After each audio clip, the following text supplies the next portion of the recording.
देखिए ये हमारे पास एक क्वेश्चन है यहाँ से कि इन बेसिक मीडियम, मीडियम कैसा है बेसिक, CrO4 माइनस ऑक्सीडाइज। देखिए ये जो है ऑक्सीडाइज हो रहा है, H2O3 minus two form SO4 minus. ठीक है, तो बेसिक मीडियम में ये ऑक्सीडाइज हो रहा है, तो ये H2O3 to form SO4 minus. ठीक है ना, तो कह रहा है ना कि ये ऑक्सीडाइज हो रहा है और H2O3 से SO4 माइनस क्या हो रही है, फॉर्म हो रही है, and itself change into CrO4 minus. कह रहा है इससे ये बन रहा है और इससे ये बन रहा है।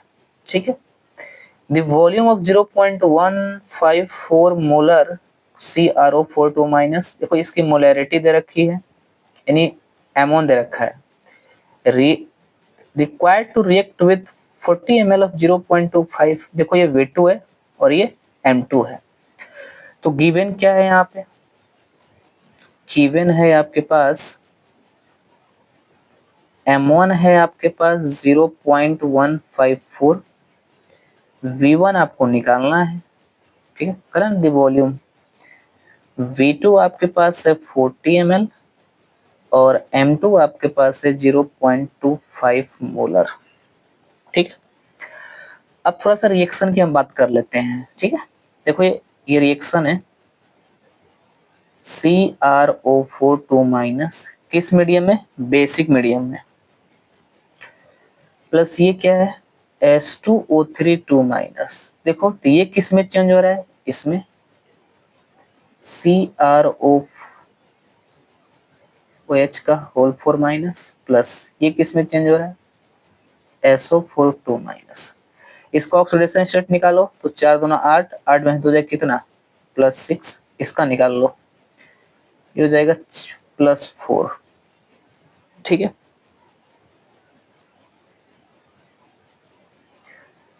चार चार और ये 4 इधर हो गया और एक माइनस उधर है, तो उधर जाएगा तो कितना है +3, देखो +3। बताओ चेंज कितने का आया, +6 से +3 में आ रहा है, तो चेंज कितने का 3 का, 3 का चेंज आया। एक क्रोमियम है तो एक क्रोमियम है, इसका निकालो सल्फर का, इसका निकालो तो 3 दूना 6, 6 में से 2 जाए 4 और 4 को 2 से डिवाइड करो तो क्या आएगा +2।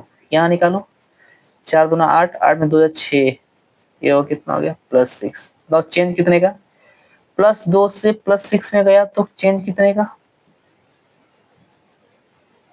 चेंज कितने का आ रहा है 4 का। तो एक सल्फर के लिए चार्ज का चेंज आ जा रहा है, तो यहाँ कितना सल्फर है 2, तो कितना के चेंज आएगा 8 का चेंज आएगा। ठीक है, तो देखो हमारे पास फॉर्मूला क्या बनता है इसका, formula M1V1 into n factor equal to M2V2 into n factor, है ना, दोनों की इक्विवेलेंट हमने ले लिया। ठीक है, ग्राम इक्विवेलेंट। ठीक है, इसका ग्राम इक्विवेलेंट इक्वल टू इसका ग्राम इक्विवेलेंट। ठीक है, मन का तो आप लिख सकते हो यहाँ पे कि ग्राम इक्विवेलेंट, जब भी इक्विवेलेंट की बात आएगी तो हमें लेना पड़ेगा n factor, CrO4 minus equal to H2O3 minus. चलिए वैल्यू रख देते हैं,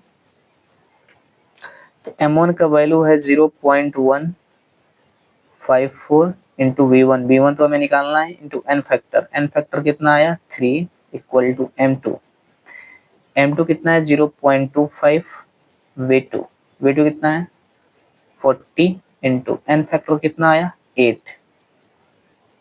ठीक है, तो V1 इक्वल टू क्या हो जाएगा, देखो ये दोनों मल्टीप्लाई में है, ये हो जाएगा 0.25 इंटू 40 इंटू 8 अपॉन ये कितना हो जाएगा 0.154 इंटू कितना 3। ठीक है, तो इसको सॉल्व अगर हम करेंगे, ठीक है, तो अगर मैं इसको सॉल्व करने की कोशिश करूं तो देखो आप कितना आएगा,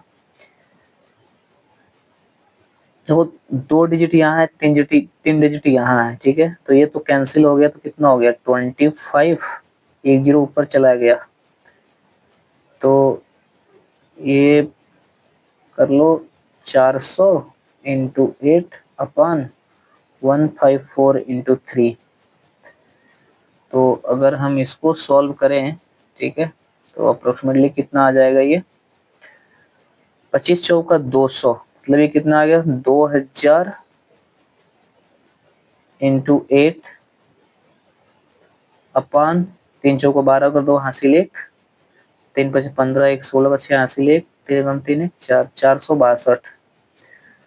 तो अगर मैं इसको सॉल्व करूं, देखो ये 8 दूना 16, 16,000/462 को अगर मैं डिवाइड करूं, तो मैं डिवाइड करके बताता हूं कि अगर मैं इसको डिवाइड करूं तो कितना आंसर आएगा।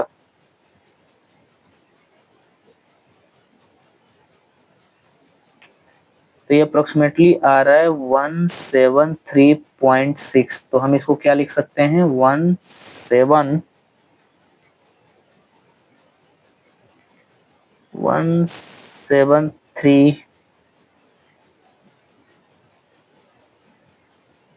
ये 0.16, तो 173 अप्रोक्सीमेटली हम क्या कर सकते हैं, ले सकते हैं, ठीक है।